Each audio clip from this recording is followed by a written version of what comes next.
আর আজকের এই ভিডিওটি একজন দুগ্ধবর্তী খামারির জন্য ভেরি ইম্পর্টেন্ট, খুবই গুরুত্বপূর্ণ এবং খুবই গুরুত্বপূর্ণ। আশা করি শেষ পর্যন্ত দেখবেন, উপকৃত। আসসালামু আলাইকুম প্রিয় বন্ধুরা, আশা করি সবাই ভালো আছেন।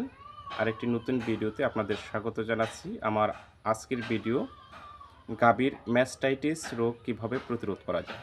আসলে আমরা যারা দুগ্ধবর্তী খামার করেছি তাদের জন্য আজকের এই ভিডিওটি অতি জরুরি।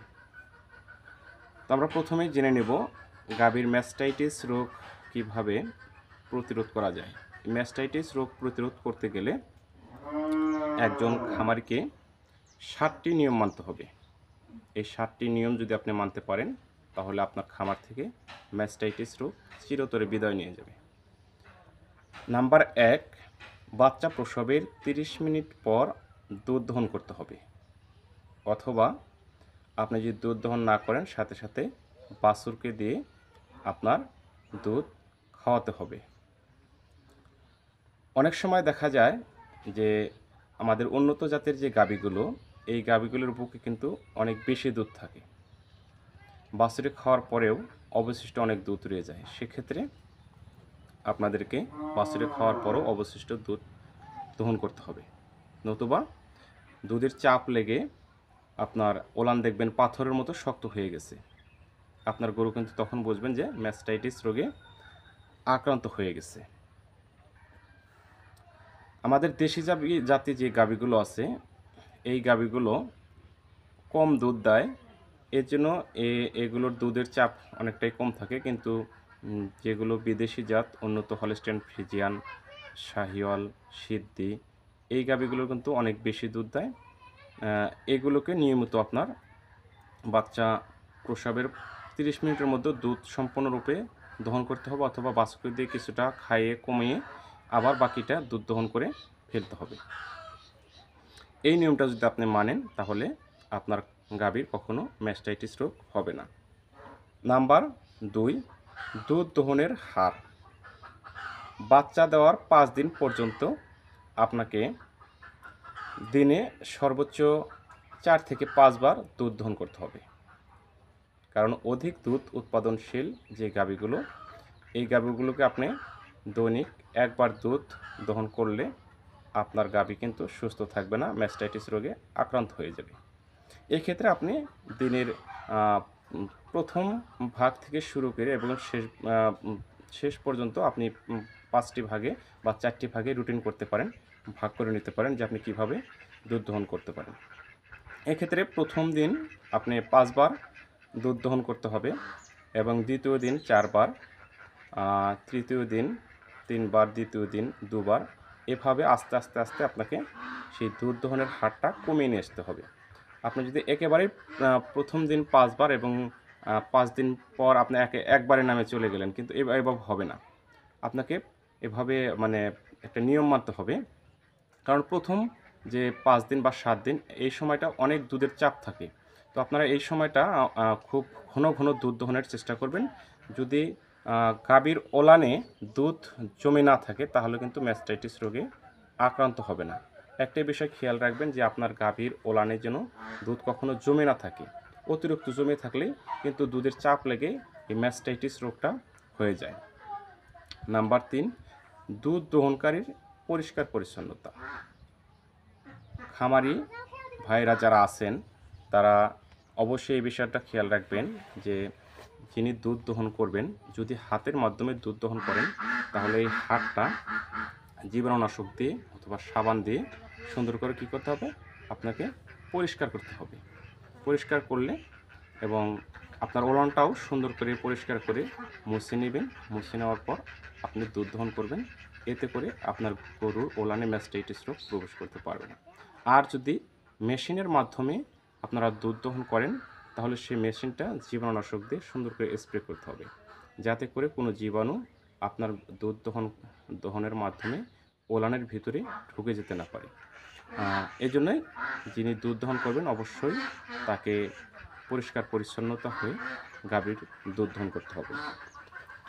নাম্বার 4, ঘরের মেঝে পরিষ্কার পরিচ্ছন্নতা। আমরা যারা মেঝে পরিষ্কার করি, অনেক সময় দেখা যায় ভালোভাবে পরিষ্কার করি না। জায়গায় জায়গায় গোবর লেগে আছে, পানি বেজে আছে, স্যাঁতস্যাঁতে হয়ে আছে। এই সময় ওই অপরিষ্কার জায়গায় যদি আপনার গাভী শুয়ে পড়ে, এই সময় আপনার সেই গাভীর ওলানে কিন্তু বাটের ভিতর সরাসরি ম্যাস্টাইটিস রোগ প্রবেশ করবে। এই জন্য যখন আপনারা ঘরের মেঝেটা পরিষ্কার করবেন, শক্ত শলা বা ঝাড়ু যেগুলো আছে, এই শলা দিয়ে কিন্তু মেঝেটা বারবার পরিষ্কার করবেন, সুন্দর করে পরিষ্কার করে নিয়ে যাবেন। পরিষ্কার করলে দেখবেন যে মেঝেতে কোনো পাশি ময়লা থাকবে না। এরকম করে সুন্দর করে পরিষ্কার করলেও আপনার গাভীর ওলানে ম্যাস্টাইটিস রোগ ঢুকতে পারবে না বা আপনার খামারে ম্যাস্টাইটিস রোগ আক্রান্ত হবে না। নাম্বার 5, খাদ্য প্রদান পদ্ধতি। আমরা প্রত্যেকেই জানি যে গাভীর যখন দুধ দহন করি, তখন দুধ দহন করার পর 20 মিনিট গাভীর এই যে বাট আছে, বাটটা ওপেন থাকে, খোলা থাকে। তো এই সময় আপনি যদি গাভীকে কোনো খাবার না দেন, গাভী যদি সাথে সাথে শুয়ে পড়ে, ওলানের যে খোলা ছিদ্রটা যে ফাঁকা থাকে, এইখান দিয়ে মেঝের মধ্যে যদি জীবাণু থাকে বা একটু গোবর থাকলো, সাথে সাথে অন্য কোনো জীবাণু থাকলো, সেখান দিয়ে পাট দিয়ে প্রবেশ করবে এবং আপনার গাভী কিন্তু ম্যাস্টাইটিস রোগে আক্রান্ত হবে। এই জন্য যখন আপনি গাভীর দুধ দহন করা শেষ, সাথে সাথেই আপনি যে গাভীগুলো যে খাবারগুলো পছন্দ করে, পুরো 30 মিনিট এই গাভীকে খাওয়া দিয়ে ব্যস্ত রাখবেন। এই সময় যে 20 মিনিট আপনার গাভীর পাটটা যে ছিদ্রটা যে খোলা থাকে, খাবার যদি খেতে শুরু করে, তখন কিন্তু ওই তাড়াতাড়ি করে আপনার ওই জীবাণুটা আপনার গাভীর পাটের ওলান দিয়ে ঢুকে পড়তে পারবে না। তো আপনারা বুঝতেই পারলেন যে আসলে গাভীকে দুধ দহনের পর কেন খাবার দেওয়া উচিত, এটা খেয়াল রাখবেন। যারা জানেন তারা তো ভালো বিষয়, আর যারা যে ভাইয়েরা জানেন না, তাহলে আজকে এই ভিডিওর মাধ্যমে আপনারা নিজে জানলেন এবং আশেপাশের যে খামারগুলো আছে এই ভাইদেরকে সতর্ক করে দেবেন। তাহলে পুরো 30 মিনিট ধরে যদি আপনি গাভীকে খাবারে দিয়ে ব্যস্ত রাখতে পারেন, আপনার গাভীর ওলানে ম্যাস্টাইটিস রোগ প্রবেশ করতে পারবে না। নাম্বার 6, জীবাণুনাশক দ্বারা পাট চোবানো। এটা একটা অনেক ইম্পর্টেন্ট বিষয়। আপনার গাভীর ওলানটা যখন আপনি গাভী দুধ দহন করতে যাবেন, যে ওলানটা অপরিষ্কার থাকে সেটা প্রথমে সুন্দর করে ধুয়ে নেবেন, তারপর পরিষ্কার ন্যাকড়া দিয়ে মুছে নেবেন এবং সম্ভব হলে এই নিয়মটা মানবেন, জীবাণুনাশক দিয়ে একটা পাত্রের ভিতরে নিয়ে, একটা ছোটো বল বা ছোটো বালতির ভিতরে নিয়ে সেটা ওলানটা একটু চুবিয়ে নেবেন, যাতে করে জীবাণুটা দুধ দহনের সময় আপনার গাভীর ওলানে প্রবেশ করতে না পারে। নাম্বার 7, বেস্ট ইম্পর্টেন্ট, এটা একটা বিষয়, সেটা হলো যে গাভীর রোগ প্রতিরোধ ক্ষমতা বাড়ানো। রোগ প্রতিরোধ ক্ষমতা বাড়ালে কিন্তু গাভীর আপনার এই ওলানে ম্যাস্টাইটিস রোগটা কমে যাবে, গাভীর অনেক রোগ ব্যাধি কম হবে। এমনিতে দেশি গরুর তুলনায় আমাদের যেগুলো উন্নত জাতের গাভী, হলস্টিয়ান, ফ্রিজিয়ান, সিদ্ধি, শাহিওয়াল, এই জাতের গরুগুলোর রোগ ব্যাধি বেশি হয়। কারণ দেশি যে গরুগুলো আছে এগুলো আমাদের দেশি আবহাওয়ার সাথে সহজেই মিলে যায়, খাপ খেয়ে নিয়ে যায়। কিন্তু উন্নত জাতের যে গরুগুলো আমাদের দেশে আছে, এগুলো কিন্তু আমাদের দেশের আবহাওয়ার সাথে সহজে অ্যাডজাস্ট করতে পারে না বা হতে পারে না।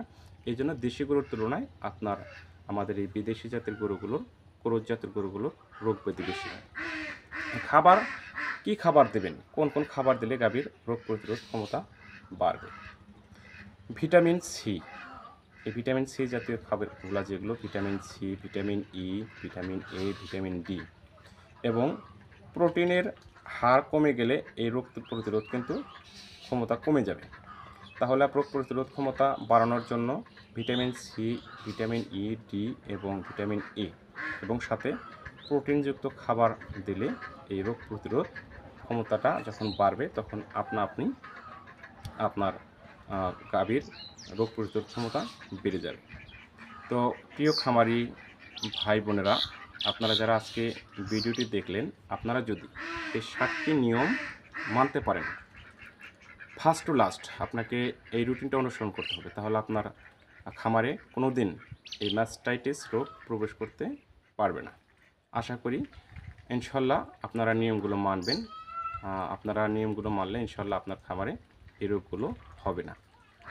আর ম্যাস্টাইটিস রোগ অনেক মারাত্মক রোগ, দেখা যায় অনেক সময় ওলান চিরতর নষ্ট হয়ে যায়, অনেক সময় 1টি বার বা 2টি বার চিরতরে নষ্ট হয়ে যায়, সেই বাটগুলো দিয়ে আর কখনো দুধ আসে না এবং অনেক সময় গরুই মানে বড় ধরনের একটা ক্ষতির মধ্যে বা ঝুঁকির মধ্যে পড়ে যায়।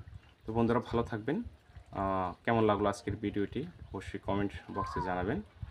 আর আমার চ্যানেলে নতুন হয়ে থাকলে সাবস্ক্রাইব করে দেবেন। সবার আগে নতুন নতুন ভিডিও পেতে পাশে থাকা বেল আইকনটি বাজিয়ে দেবেন।